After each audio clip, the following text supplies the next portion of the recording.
बिस्मिल्लाहिर्रहमानिर्रहीम। अस्सलाम वालेकुम डियर स्टूडेंट्स, जैसा कि आप जानते हैं कि हमने अपने प्रीवियस लेक्चर में केमिस्ट्री सेकेंड ईयर के चैप्टर एलिफेटिक हाइड्रोकार्बन्स में अल्कीन्स की प्रेपरेशन, फ़िज़िकल प्रॉपर्टीज़ और रिएक्टिविटी को एज अ लॉन्ग शॉर्ट और एमसीक्यू डिटेल से डिस्कस किया था। हम अपना नेक्स्ट टॉपिक स्टार्ट करते हैं, रिएक्शंस ऑफ अल्कीन्स। अल्कीन्स दो तरह के रिएक्शन देती है। Number 1 addition reaction, number 2 oxidation reaction. Addition reaction में जो सबसे पहला रिएक्शन है वो है addition of hydrogen. Addition of hydrogen को हम हाइड्रोजनेशन भी कहते हैं और ये यहाँ से स्टार्ट होगा प्रोसेस।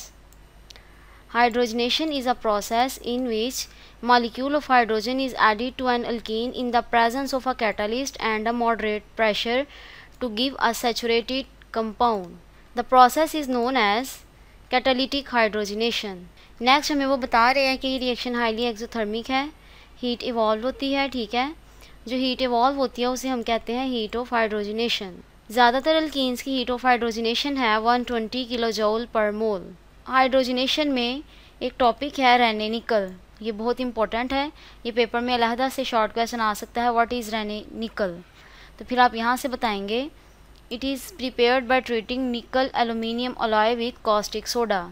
यहाँ पर कुछ एमसीक्यूज़ भी हैं जो आपसे पेपर में पूछे जा सकते हैं। For example, hydrogenation is a process in which a molecule of hydrogen is added to an alkene. The heat of hydrogenation of most alkenes is about 120 kilojoule per mole. Renee निकल यहाँ तक complete होगा। यहाँ पे वो बता रहे हैं कि निकल एलुमिनियम का अलॉय कॉस्टिक सोडा के साथ रिएक्ट कर रहा है और निकल बना रहा है। ये निकल हम यूज़ करके हाइड्रोजनेशन करेंगे। यहाँ पे आपके पास एक अल्कीन है, अल्कीन में हमने हाइड्रोजन ऐड की, हाइड्रोजन ऐड करने से आपके पास अल्केन प्रोड्यूस हो गया। इसी तरह बेंजीन में आपके पास 3 डबल बॉन्ड्स होते हैं, आपने हाइड्रोजन ऐड करनी है और आपके पास साइक्लोहेक्सेन बन जाएगा।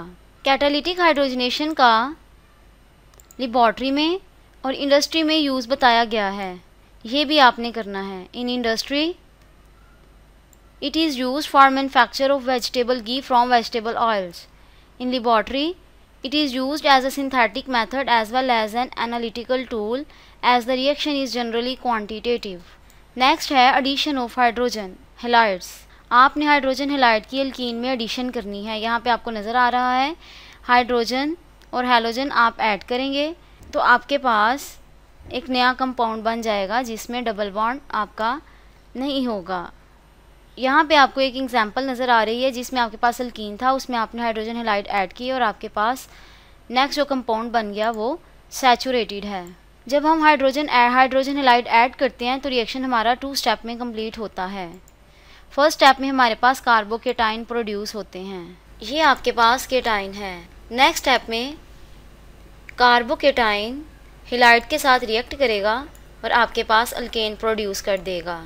यहाँ पर मार्कोनिकव रूल की डेफिनेशन दी गई है जो पेपर में एज अ शॉर्ट पूछी जाती है। इस रूल के अकॉर्डिंग जब हम अनसिमेट्रिकल अल्कीन में अनसिमेट्रिकल रिएजेंट ऐड करते हैं तो नेगेटिव पार्ट उस कार्बन के पास जाता है जिसके पास least number of hydrogen atom होते हैं। आपके पास ये एक अल्कीन है, इसमें आपने एक रिएजेंट ऐड किया जो कि अनसिमेट्रिकल था।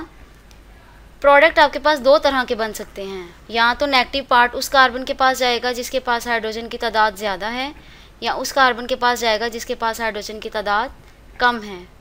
तो मार्कोनिकव रूल के मुताबिक नेगेटिव पार्ट उस कार्बन के पास जाना चाहिए जिसके पास लीस्ट नंबर ऑफ प्रोडक्ट हैं, तो फिर हमारा एक्चुअल प्रोडक्ट होगा ये वाला। नेक्स्ट एग्जाम्पल में भी मार्कोनिकव रूल ही अप्लाई हुआ है जिसमें अनसिमेट्रिकल अल्कीन के अंदर अनसिमेट्रिकल रिएजेंट ऐड किया गया है और नेगेटिव पार्ट उस कार्बन के पास गया है जिसके पास least number of hydrogen atom थे। जब आपको मार्कोनिकव रूल की डेफिनेशन आएगी तो आपने 7 एग्जाम्पल भी बतानी है। नेक्स्ट है addition of sulphuric acid. Addition of sulphuric acid भी अलहदा से शॉर्ट क्वेश्चन में पूछा जा सकता है।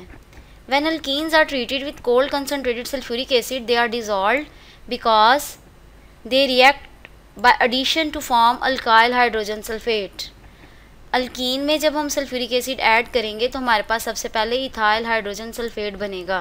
इथाइल हाइड्रोजन सल्फेट जब हम उसको बॉयल करेंगे तो वो डिकम्पोज हो जाएगा और आपके पास अल्कोहल प्रोड्यूस हो जाएगी। अब रिएक्शन आपको इस तरह भी आ सकता है, convert alkene into alcohol, how can we prepare alcohol from alkene. तो फिर आप ये स्टेप कंप्लीट करेंगे यहाँ तक। इस रिएक्शन को हम हाइड्रेशन रिएक्शन भी कहते हैं। नेक्स्ट है addition of halogens. Addition of halogen वाला रिएक्शन आप यहाँ से स्टार्ट करेंगे। यहाँ पे पहले जनरल रिएक्शन बताया गया है और नेक्स्ट पेज पर इसका मैकेनिज़्म भी दिया गया है। ये इसका मैकेनिज़्म है। मैकेनिज़्म के 2 स्टेप्स हैं। सबसे पहले पाई बॉन्ड ब्रोमीन के ऊपर अटैक करेगा और ब्रोमोनियम आयन बना देगा।